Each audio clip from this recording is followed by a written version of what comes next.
Our Kingdom Financial Group studio here, and we want to welcome in the senator from Pennsylvania, Mr. Dave McCormick. Senator McCormick, great to have you back on the air here.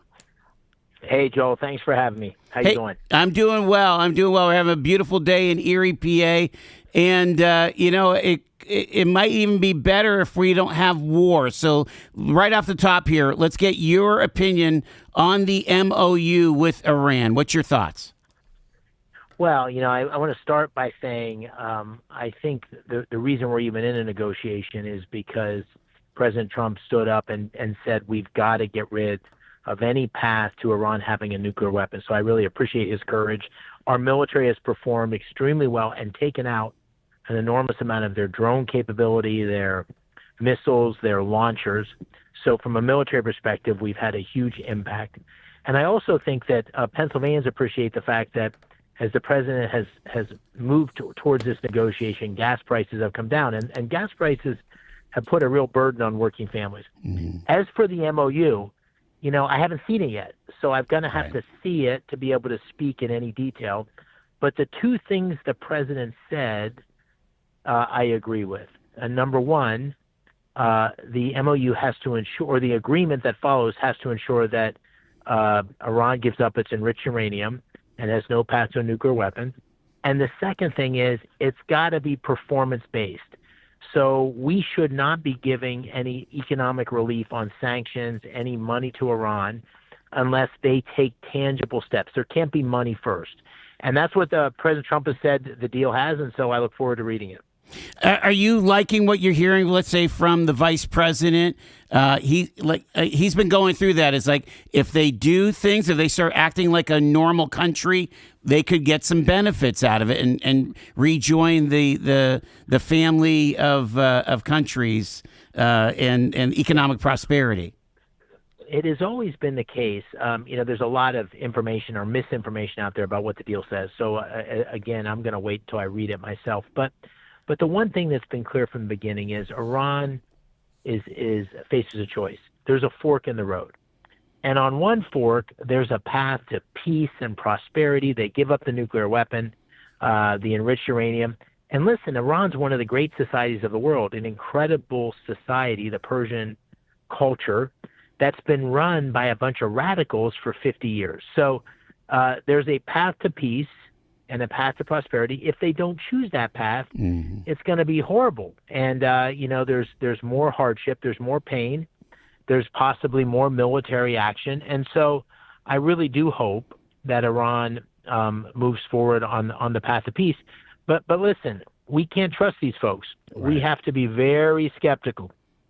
Iran's had a history of lying, misleading. Just as an example, they said they didn't have any ballistic missiles that could launch any significant distance, and they dropped a ballistic missile into Diego Garcia, which was thousands of miles further than they said they could do it. Yeah. So this is a regime that lies and cheats, and so any steps they take, we have to verify them and proceed with caution.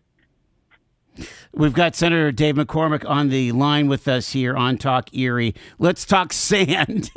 you've heard the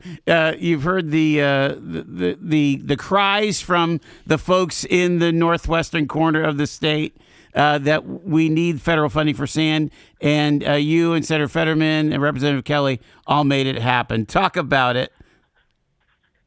Well, listen, it was really a team effort, and as you know, there's been years of request for funding with the Corps of Engineers to help put sand back on the shoreline in Presque Island, and we came together and fortunately the administration moved forward and made it happen with $1.5 million of federal funding. And again, this was Mike Kelly, myself, and Senator Fetterman. But to Senator Fetterman's credit, and I want to make sure he gets the credit, he is a persistent guy. And so he called the Assistant Secretary of Defense that oversees the Corps of Engineers and made the case. The three of us had written a letter to this gentleman, and Senator Fetterman followed up, and the funding was released. So good team effort, and a special call out to Senator Fetterman. I thought he did a good job on this one.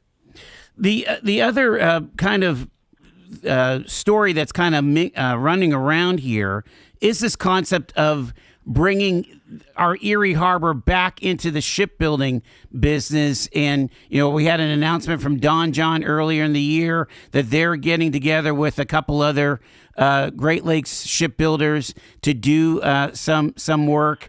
And now, of course, the Gem City shipbuilding prospect. Again, you have that background in the military. Can the Great Lakes and Erie in particular be a part of the solution for the 21st century Navy? I think it can be, and I really hope it will be. I had visited Don John myself. In fact, I think I came to your studio the same time I was up there for a visit. Neat. And I walked through the shipyard. Building a shipyard is a hard thing to do. Mm-hmm. I mean, you have to have these enormous dry docks, and so we've got an existing facility. You need great craftsmen, skilled workers that can build ships, and Erie has so much to offer at a time when America is doubling down on shipbuilding. We let our shipbuilding industry deteriorate. We're less than 1% of shipbuilding in the world, Joel. Wow. This is a disgrace, and we've got to bring it back. And Pennsylvania's got two great options: Philadelphia Shipyard. Hanwha, a big Korean firm, has already bought the Philadelphia Shipyard. It put $5 billion of new investment in, 5,000 new jobs. These are great paying jobs. And we're hoping that in this huge demand for more shipbuilding, that Erie can be a place, too, that we double down. And obviously the Great Lakes are hugely important, and Don John offers real unique capabilities. And again, the region has the skilled labor that can make it all possible. So there's a number of efforts underway, and we're hoping we can attract the kind of investment here that would really make a difference for the region. This is a nice segue into your Defense Innovation Summit. I was at the Energy Summit last year. It sounds like you're focusing more into kind of this rebuilding of our military-industrial complex a bit. I really am. I keep saying Pennsylvania's future, and it's a bright future, really depends on our ability to lead. And there's three areas where I really think Pennsylvania can lead. One is the intersection of energy and artificial intelligence. Mm-hmm. We have huge advantage because of our energy dominance, and there's lots of investment coming in that area. The second area is defense reindustrialization. The defense budget's going to increase dramatically. We're building ships in the Philadelphia Shipyard for the Navy and submarine components. We have BAE, which builds next-generation combat vehicles in York. We have robotics and AI in Pittsburgh. Mm-hmm. We have a lot to offer, and Erie and Northwest Pennsylvania has a lot to offer in this defense industry. One of the things that you need for really rebuilding our defense industry is skilled machining, precision machining, castings, forgings. Pennsylvania and Northwest Pennsylvania in particular has a lot to offer in these areas. And so this summit's going to bring together businesses from Pennsylvania. It's going to bring together CEOs of the major defense firms, major investors, just like the Energy Summit that we did, senior officials from the government, big name cabinet officials and so forth. Wow. It's going to be a big deal. And it's going to be at the Army War College, which is also in Pennsylvania, in Carlisle. Mm-hmm. And I think it offers a great opportunity for Pennsylvania to, again, highlight all that it has to offer. We'll have a lot of media there. I hope you can join us.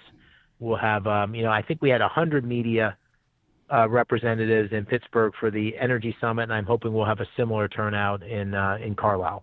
That's remarkable when you consider, the proposal from the administration for $1.5 billion in FY27 here. Trillion. I'm sorry, trillion. My gosh. Yeah. It's a lot, and we need it.